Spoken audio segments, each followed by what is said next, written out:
This is James Lutton for Pro Boxing Fans. Delighted to be joined with Jessica McCASKILL. Jessica, how you doing? I'm good, thank you. Fantastic. Thanks for joining me today. Let's talk about a little bit before your sort of progress started. I want to know your introduction into boxing and how you started out and why you started. I started because of a kickboxing class that I was gifted. It was like a month-long class, and in the same gym there was a boxing coach, and I realized I didn't feel like wanting to kick my leg up as high as my head anymore, and I did like to compete in the combat sport. But kickboxing wasn't for me, and so I moved over to boxing. And I'm very competitive with everything that I do, and I just wanted to kind of hit the next step. So have my first sparring session, have my first fight, and then my first tournament, and it just kept growing. So that's how I got here. So as a kickboxer, did you always feel you was better with your fists rather than your feet? Um, it was my very first time in combat sports at all. And so it's one of those things where it's like I felt like I could have been good, but there was just something that drew me to boxing a lot more than kickboxing, maybe because I had watched fights when I was younger, or it just seemed a little bit more natural. I'm not really sure. It's not like I ever played like soccer or something where I would use my feet um, more prominently than my hands. So maybe it was just something like that. And what was it like for you when you did decide to become an amateur? You had a very good amateur career, you won the Golden Gloves. Obviously, we know the female boxing side of things, the depth of the divisions aren't that deep. What was it like as an amateur for yourself? It was really interesting, especially if you compare that time and space to now. I was always sparring with guys. There was always a very limited amount of females in the gym. It was maybe me and one other female, and she was maybe a buck 15. She was very light. So we sparred, but of course you couldn't go very hard because our weight classes were much different. I was more so in like the 150s and 140s in my amateur career. And so it was just kind of a man's world, and you ante up and you do as much as you can to hold your own and stand out from the crowd. And now the crowd is starting to be filled a lot more with females, and so it's starting to kind of equal out. And that's the goal, is for it to all equal out, and for one not to stand out more than the other, for it to just be boxing. Absolutely, and it is great to see more and more young women come into the sport now. Have you, or did you notice the evolution of the female side of it during the last few years, or is it something that you've not really noticed until now? No, the evolution has happened from the very beginning. I mean, in the very beginning, it was just very few females. And if you saw a female, there would be a good chance that they wouldn't be there long, whether it was in the gym or whether you fought them. I had never fought the same female twice before I came to Chicago. And then I came to Chicago, and there seemed to be more females in the sport. And then they put female boxing into the Olympics. And so, of course, I was like, okay, well, that's the next step for me. That's what I'm going to do. And then there were limited weight classes and things of that nature. And then I founded the gym here. And so we've always kept like a small handful of females. And I would see the same female. There was about 5 in my weight class here in Chicago at about 142, I think it is. And so I fought them about 3 times each. And so it just kind of gave me a little bit more stability in the sport, seeing the same females.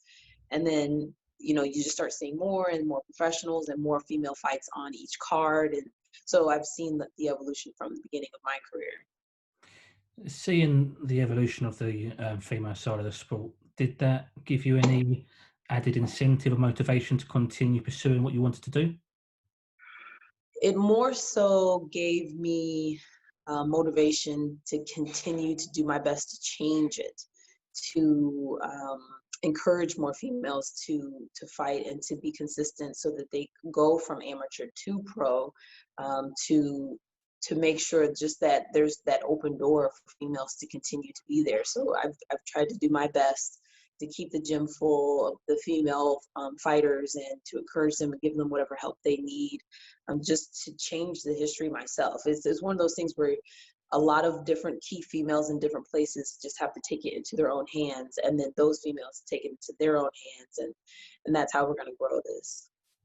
How hard was the transition for yourself to go from amateur to pro? Was it a difficult process because you were female?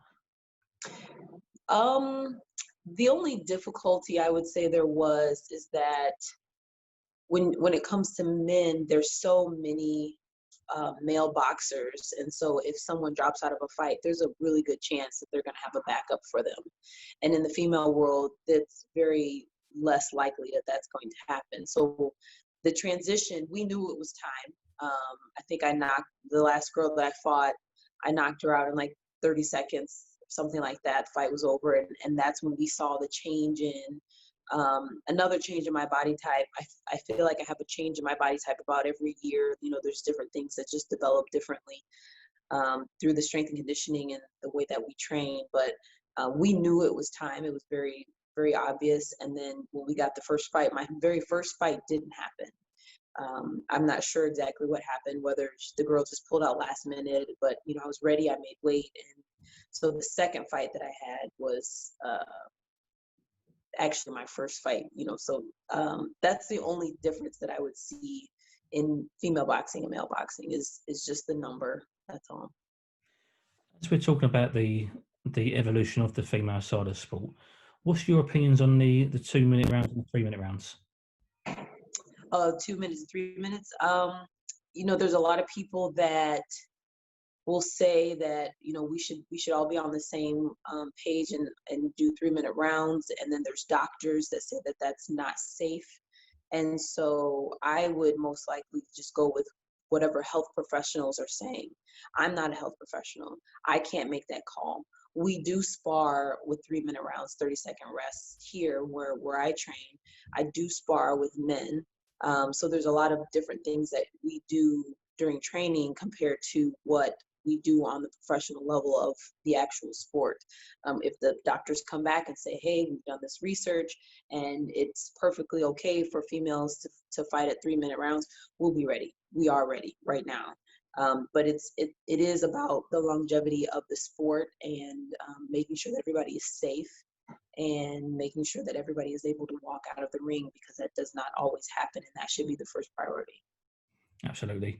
Moving on to your professional career, you did lose your second pro fight. Talk to me about that, and how did you feel when you had your first pro loss? One of the things my coach talked about was that that was probably the best time to have a loss, because you're able to learn how to take it, and you're able to just grow from that.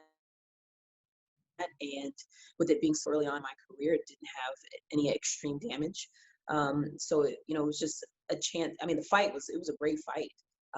And there was like controversy with like a knockdown or a fall, like footing, and you know, you take it. I have a loss.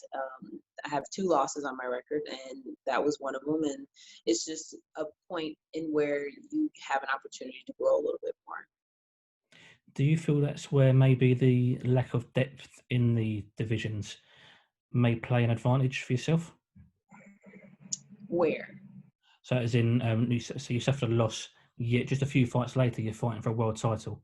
So, like I say, it didn't really affect your career.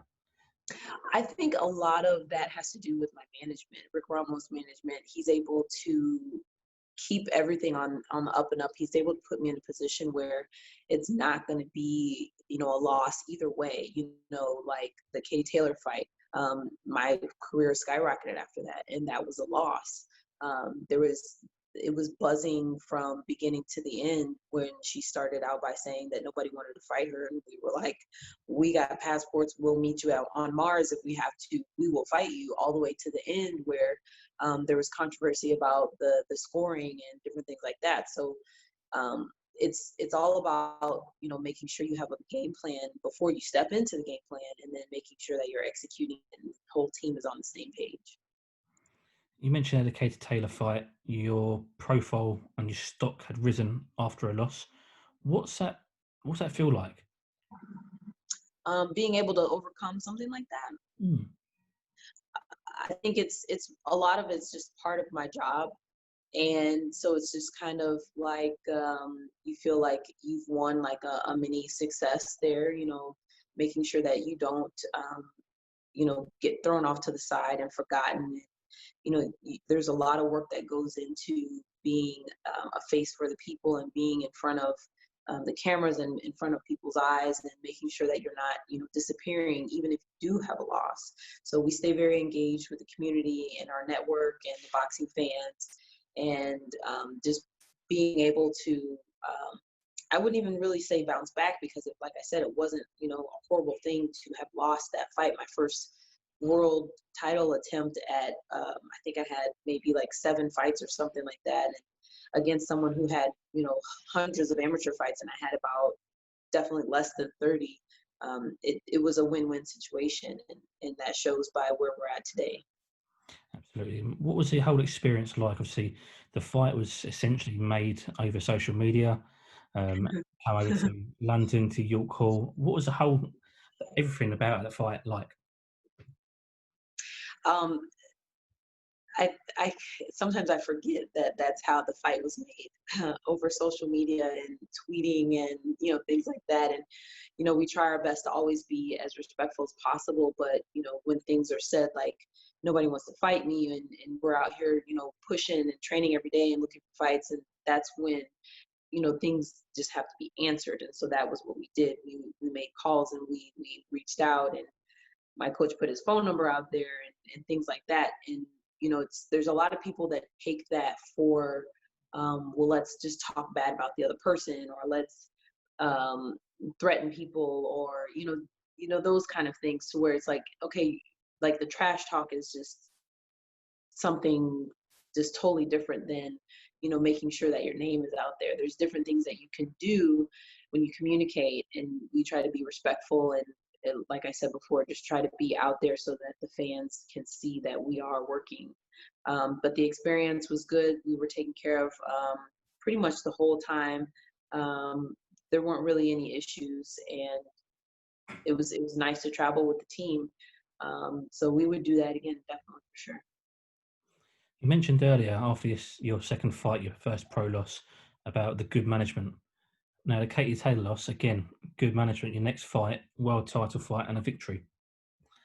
Take me back to the moment that you was the winner, the emotions you had becoming a world champion.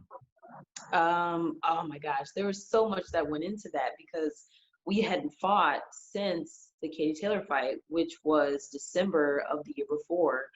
And so the world title fight was October of the next year. So we had gone through about maybe 5 fights that fell through. There was a couple of fights that were supposed to be in the Bahamas, and there was, this crazy weather, and so that wouldn't happen. And then they had rescheduled it, and it still didn't happen.